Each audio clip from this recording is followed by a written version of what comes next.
He said I was useless and infertile, but I got rich, bought my dream in, married a chef, and I'm pregnant with our first child. So I hear you're drowning in debt because of some futile fertility treatments. My ex-husband sneered at me as he approached with a sarcastic smile. This was in our renowned hot spring town. We reunited in the most unexpected place. It's pathetic how hard you're trying despite it all being in vain, he continued, looking down on me. After our divorce, he remarried and was blessed with children, living a contented family life. He considered himself the winner while belittling me. "Whose story are you even talking about?" I replied, touching my slightly swollen belly. I wondered who really needed fertility treatments. He was about to learn a shocking truth. No matter how much he ranted or clung to me, it was too little, too late. This marked the beginning of my ex-husband's downfall. The false happiness he had acquired through his misunderstandings was crumbling loudly. Those who find happiness and those who let it slip away, our reunion clearly marked the diverging paths our lives would take from here on. My name is Mary. I work at a travel agency counter, proposing various plans to customers who visit the store, arranging trips that ensure their satisfaction. I found great fulfillment in this job. I married Mike after a workplace romance. He joined as the new manager at the branch where I worked, always approaching me with a gentle smile and a calm demeanor. During the busy seasons, like summer break, we worked late together. During breaks at work, we would engage in enjoyable conversations and encourage each other through tough times, gradually spending more and more time together. Eventually, we became conscious of each other, started dating, and got married. After our marriage, I transferred to another branch. The travel agency job involves a lot of overtime and is challenging. You've worked hard without a single complaint. Now that we're married, you can take it easy and be a housewife, Mike said. His caring words filled me with a deep sense of happiness, appreciating the kindness my husband showed me. However, I was passionate about my work and had dreams I wanted to achieve. For those dreams, I had lived a frugal life and saved money, so I decided to continue working even after marriage. Mike respected my decision, and we both worked hard at different branches. We understood each other's jobs and enjoyed our small happiness by comforting each other over drinks every night. 2 years had passed since we got married, and we hadn't been able to have a baby. I started feeling anxious, as we hadn't conceived after 2 years. I lost my parents when I was a student. Being an only child, I often felt lonely. That's why I longed for a large family. Therefore, after getting married, while not necessarily desiring a very large family, I did hope to have at least 2 children.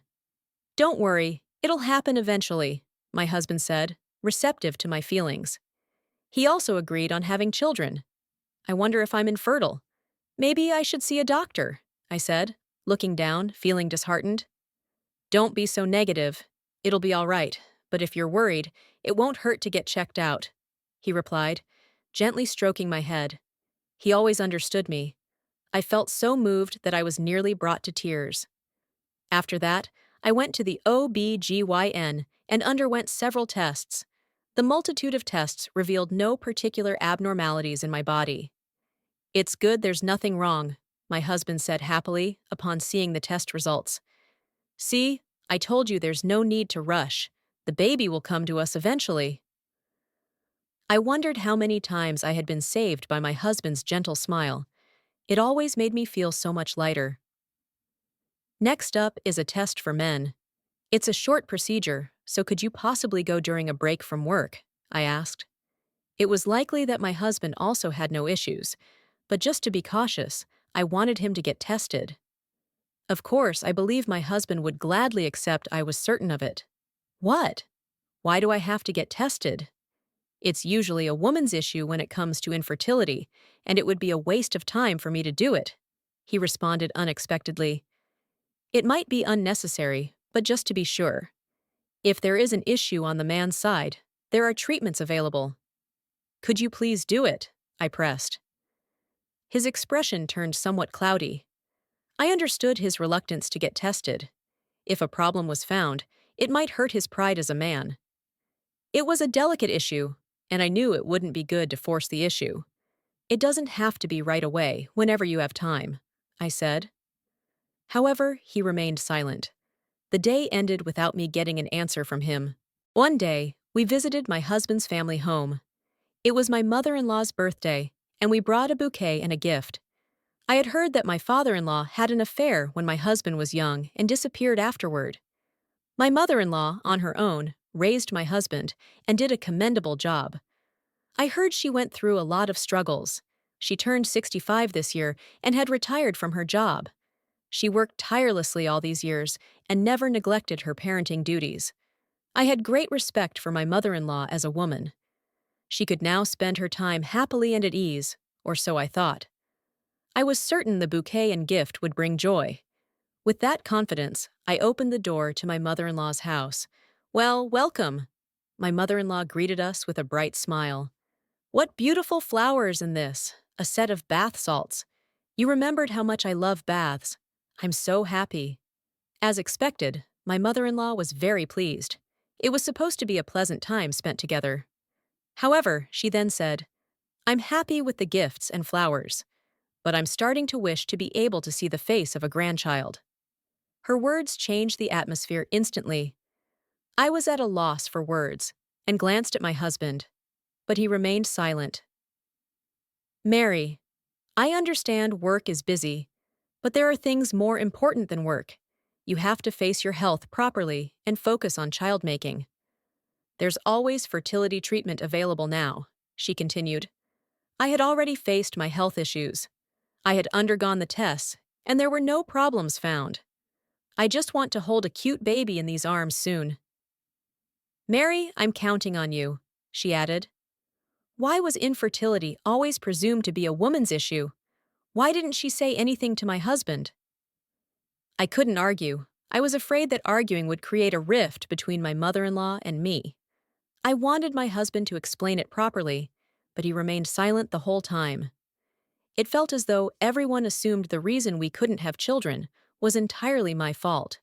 "I'm hoping you'll have a baby in your belly by my next birthday," she said. Those words weighed heavily on me, setting a deadline that only made me feel more anxious. I tried to tell myself not to worry, but her words echoed in my mind. I couldn't remember anything about the conversation that followed. As the evening came, we left my mother-in-law's home.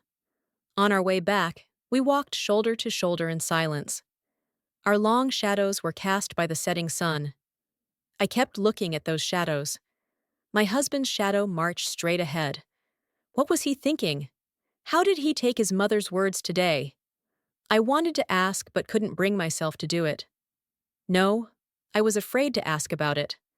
I was scared of feeling despair from my husband's words again. We returned home without speaking. "I'm starving. Let's have dinner quickly," he said, acting as if nothing had happened. He probably planned to end the day without addressing my feelings. I decided to speak up boldly. "Hey, Mike, about what your mom said today I started?" He turned to me with his usual smile. "What about it? Was that smile just for show?" "She said she wanted grandchildren," I said, looking straight at him. "Yeah, but if it's not happening, we just have to wait, right?" he replied.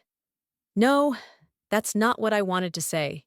She told me to think about my body over work and to undergo fertility treatments, but I have faced the issue and got tested, and there were no problems found," I explained.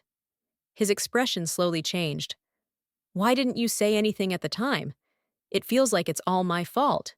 But it's not me who isn't facing the issue. It's you, Mike, isn't it?" I continued. I didn't intend to say it like that, but once I started, the words just wouldn't stop. All my pent-up frustration erupted. "What the hell? Always about the tests. I've told you infertility is a woman's issue, and what Mom said wasn't wrong." "It's not my fault," he shouted, his face turning red. "He wasn't the husband I knew. I know it's not your fault, Mike. It's wrong to blame anyone for infertility, but I just want to move forward. To do that, we need to start with the tests, whether it's for treatment or not," I pleaded. No matter how much we argued, we couldn't accept each other's viewpoints, and it remained a stalemate. "This is too much hassle. I'm hungry. I'm going out to eat." he said, leaving the house. I was left alone in the quiet room.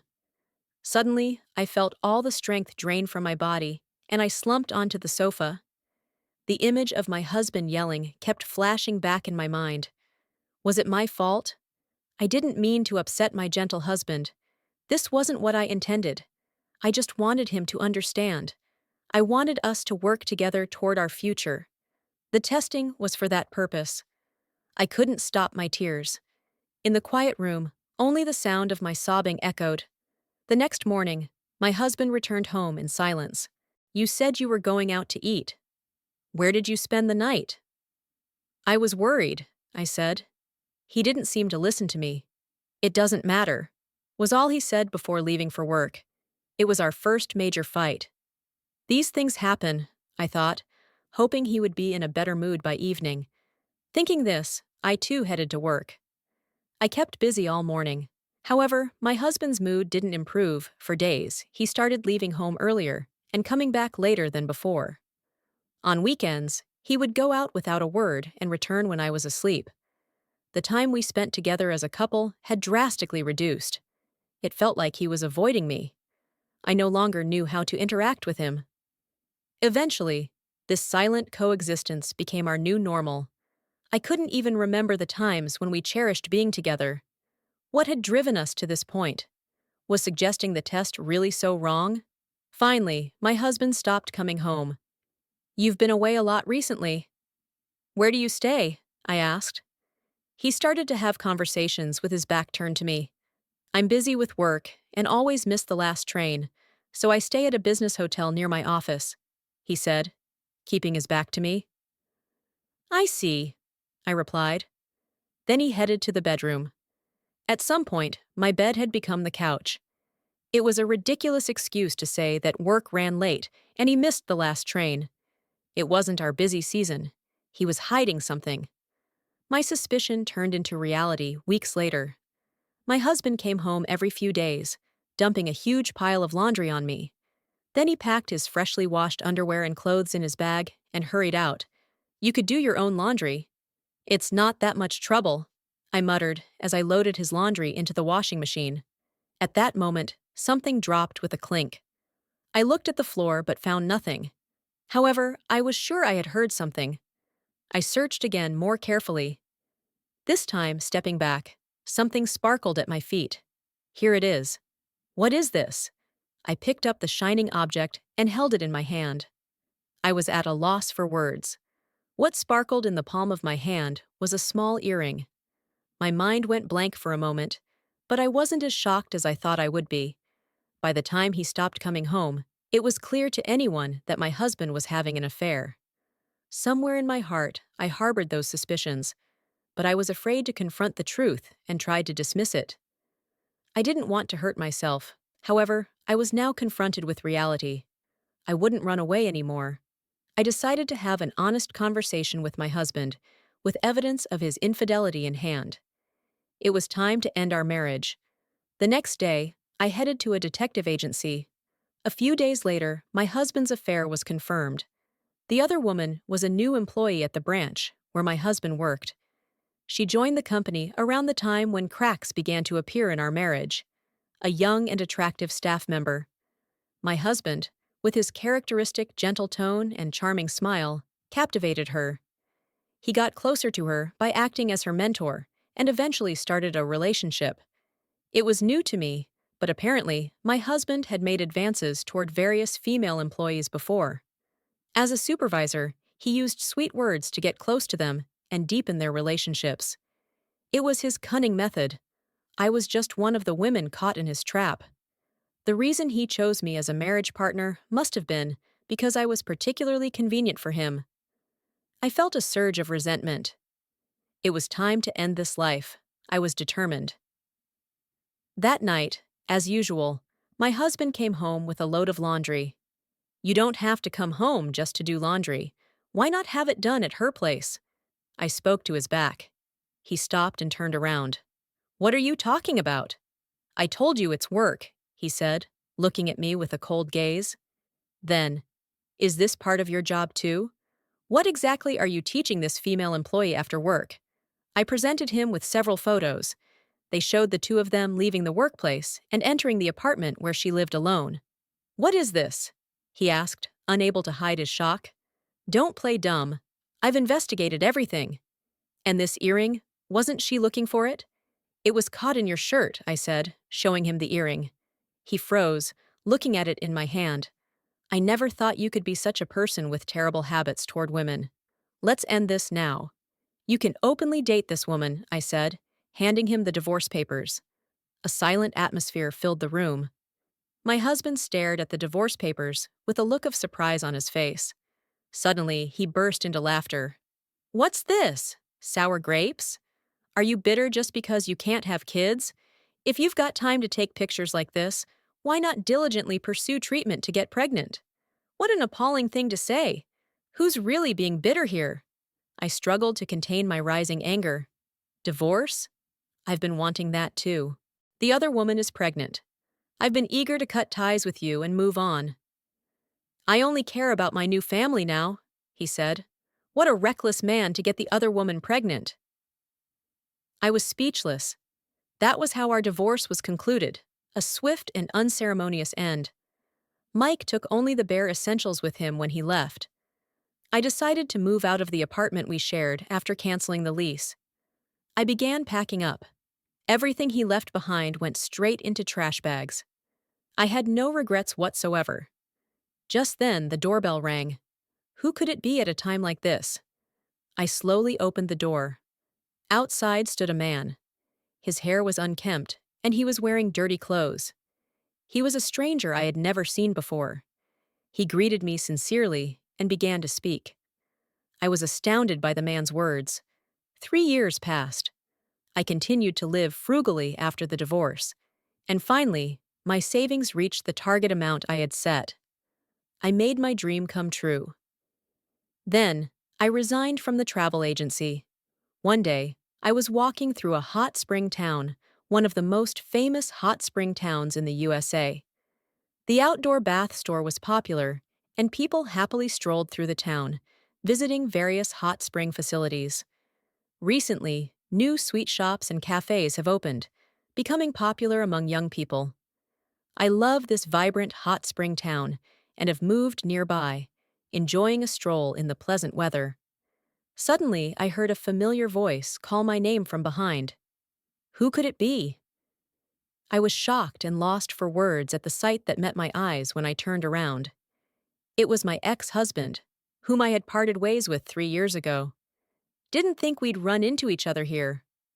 On a solo hot spring trip? How miserable, my ex-husband said, wearing work clothes. He was sporting a stubbly beard, and his hair was unkempt. I wondered if he had quit the travel agency. I never imagined we would meet here.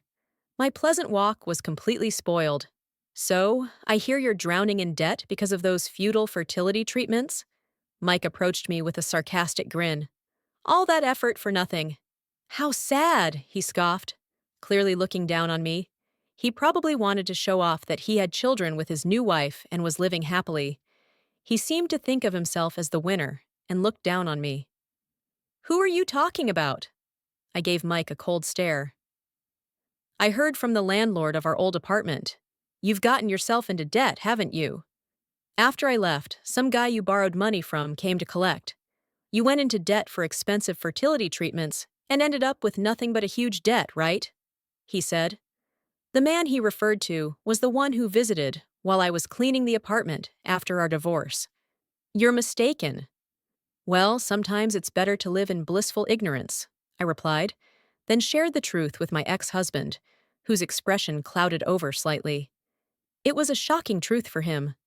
3 years ago, after my divorce from my ex-husband, a man indeed visited. As I was clearing out the room for moving, the man was not there for debt collection. He was actually my ex-husband's father. It was the father whom I had been told disappeared with an affair partner. He had come looking for my ex-husband. The father seemed to have learned from someone about the apartment where my ex-husband was living his married life. However, by then, we had divorced, and the apartment lease had been canceled. The name tags and mailbox labels had been removed, so his father didn't know which unit was Mike's.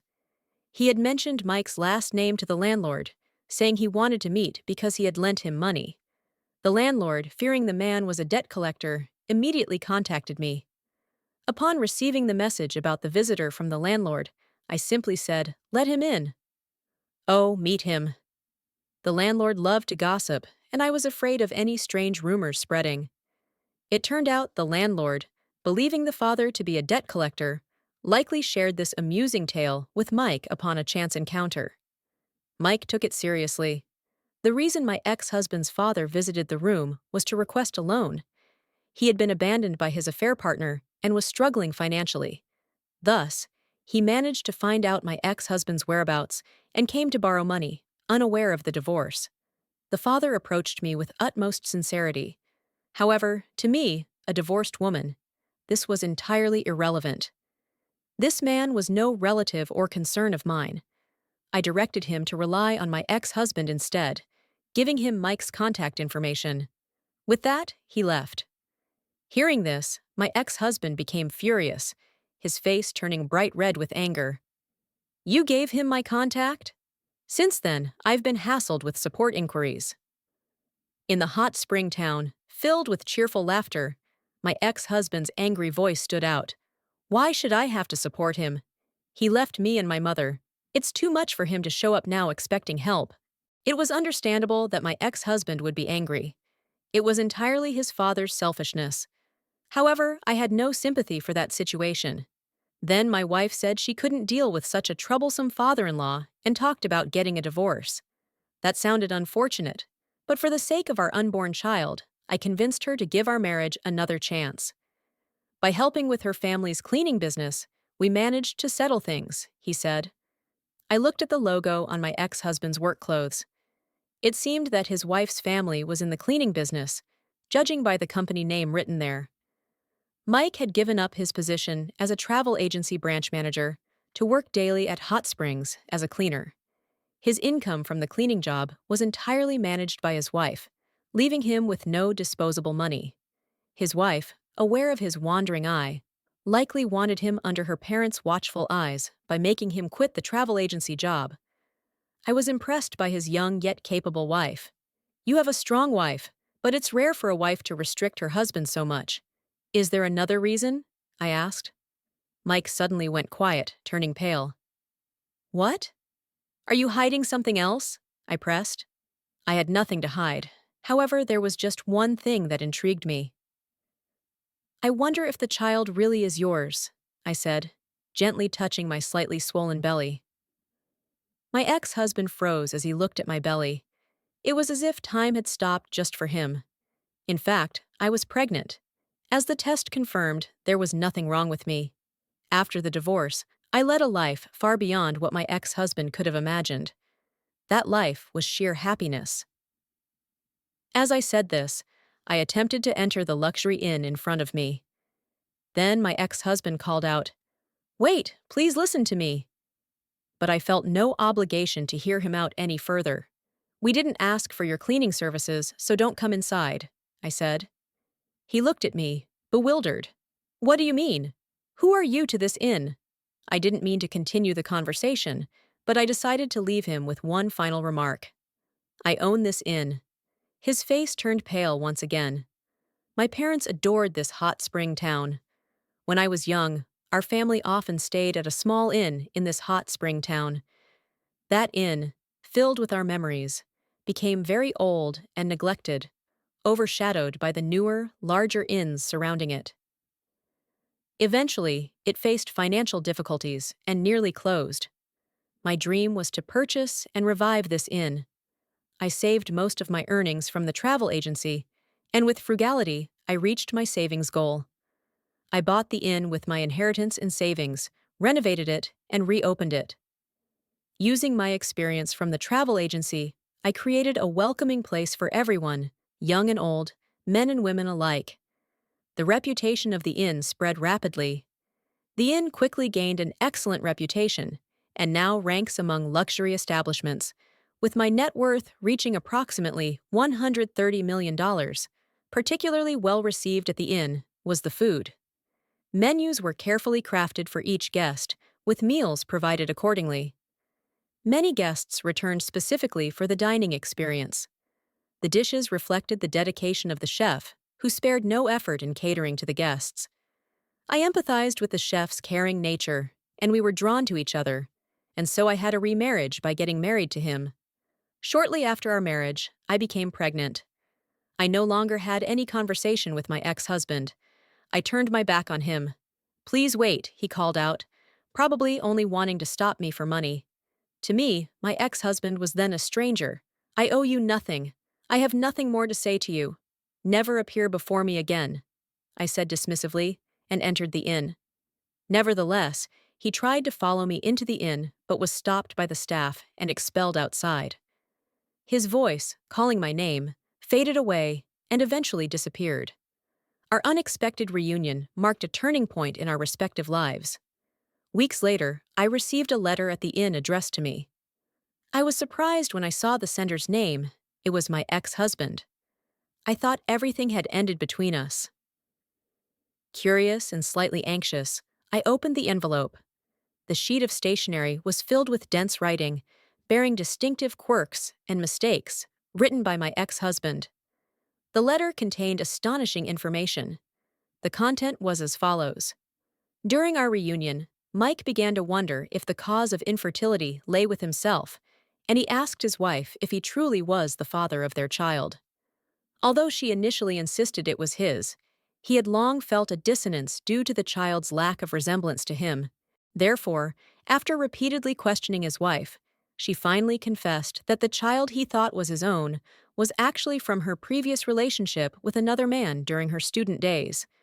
After graduating from college and joining the travel agency, the wife quickly caught my ex-husband's eye, and they started having an affair. But for her, it was just a fling. Her real commitment was to a boyfriend from her student days. She got pregnant with his boyfriend's child and considered marriage, but he disappeared upon learning of her pregnancy. Being a recent graduate and unexpectedly finding out about the impending parenthood, she likely felt anxious and overwhelmed by the responsibility at such a young age. Facing the prospect of becoming an unwed mother, she lied that the child was my ex-husband's, marrying him for financial stability. However, after learning that my ex-husband's father had abandoned his family for an affair, she saw parallels with her own past of being abandoned by her boyfriend. Seeing in her promiscuous ex-husband a reflection of her past, she resorted to threatening divorce, which succeeded in getting his attention.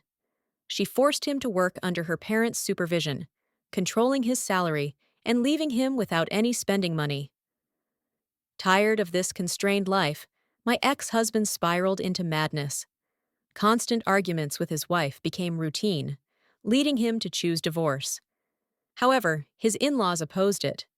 Even so, my ex-husband, who chose divorce, swiftly left his wife's side, as if fleeing. Consequently, he was left with very little money. Now he wanders from one budget hotel to another. Due to not owning a suit and having poor personal grooming, he struggles to find employment, even though he endeavors to search for one. It seems he relies on daily temp jobs, earning just enough to cover his daily meals. He wishes he could go back to the old days again. That's what was written in the letter. I thought to myself, don't mock me by saying you want to get back together with me. While I felt pity for his plight, it was the path he chose. He was marred by infertility issues, infidelity, and disdain toward me at our reunion. He always acted selfishly, never considering my feelings. I am no longer the person I was back then. I have a bright future ahead with my new husband and our soon-to-arrive baby. I instructed my lawyer to issue a restraining order if he ever tried to contact me or appear before me again. Then, I tore up his letter. I'll give birth next month. I do feel both the joy of meeting my baby and the anxiety of my first childbirth, but with the encouragement of my kind husband, I'm getting through each day. He always cares about my health and helps with the chores on weekends, so with him by my side, I'm definitely okay. Today is my husband's day off. Walking through the spa town together, we feel the changing seasons. Afterwards, we soak our feet in a foot bath and take a deep breath. That's our favorite walking route. "Oh, the baby just kicked," I exclaimed. and my husband quickly placed his hand on my belly. He then softly spoke to our unborn child. This happiness is not something to be taken for granted. That's why I think we should cherish it. And so I took another deep breath of the air in this town, surrounded by the beautiful scenery.